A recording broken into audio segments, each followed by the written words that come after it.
Today on Rustbout Airgun, I'm going to show you how to build an inexpensive BB target trap like the one you see in many of my airgun review videos from items you may already have around your household.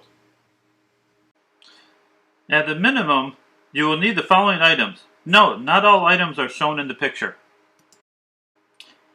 An unused plastic container with a height of at least 12 inches, an old clipboard with metal clip, an old kitchen cabinet handle, pieces of wood that are slightly longer than the length of the plastic container with a width of a ½ inch and a height of 2 inches.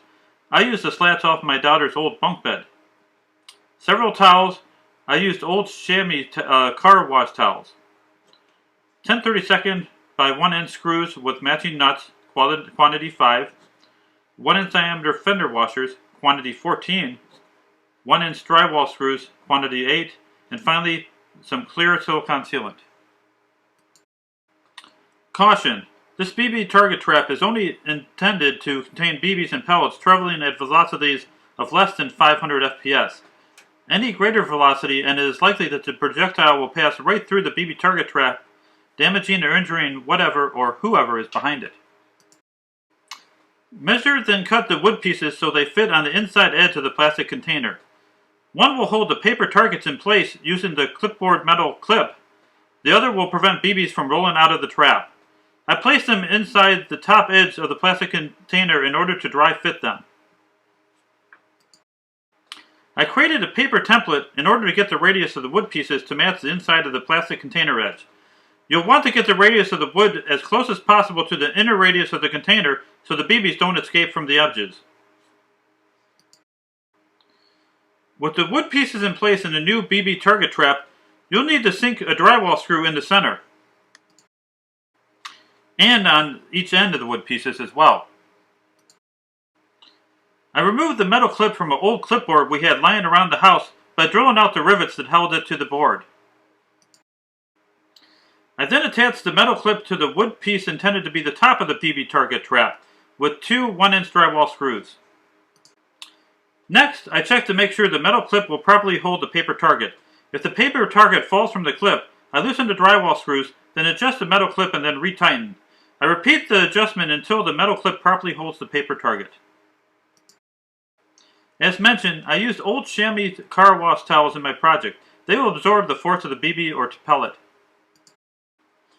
I piled 3 layers of chamois in the back of the BB target trap, then used fender washers, 10 by 32 1 inch screws, nuts, and fender washers to hold them in place at the top.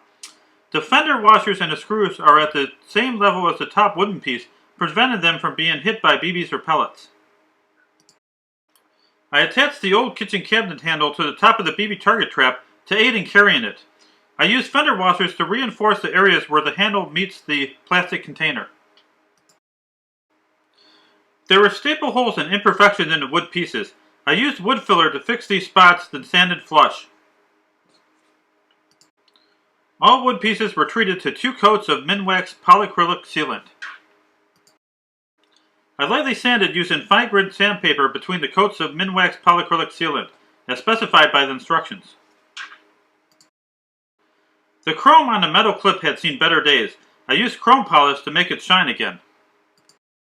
As an extra layer of protection, a piece of 20 gauge sheet metal was fastened to the back of the BB target trap with 1 inch fender washers and 10/32 1 inch screws. The old chamois car wash towels cover the sheet metal in the back of the BB target trap. I used Windex and lint-free towels to clean up the plastic container before final assembly.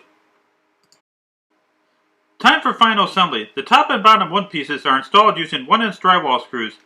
Notice in this picture the metal plate has been temporarily removed because it needed to be trimmed slightly so that it would lay flush against the back.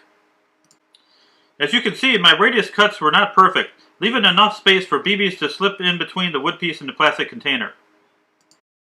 I used clear silicone sealant to plug up any gaps BBs might use to escape the bottom wood piece. Here is the original configuration of my BB target trap. With only 3 layers of chamois car wash towels and a metal plate as a backstop, I noticed that I had issues with BBs at velocities above 400 FPS bouncing back and not being contained. The solution to the BB bounce back issue was to place what I call baffles in the back of the BB target trap. The baffles are formed cardboard pieces that were originally intended to keep candles my wife ordered from being damaged during shipment. Another good source of foam cardboard pieces are drink carriers you typically get in the drive-thru at a fast food restaurant. Here is a picture of my finished BB Target trap. It sits upon my Black & Decker Workmate in my garage. As you would see from my post, it is easy to make an inexpensive BB Target trap from common household items. Please like this post and subscribe to Rust Belt Airgun so that you may stay informed of any new updates. Thank you.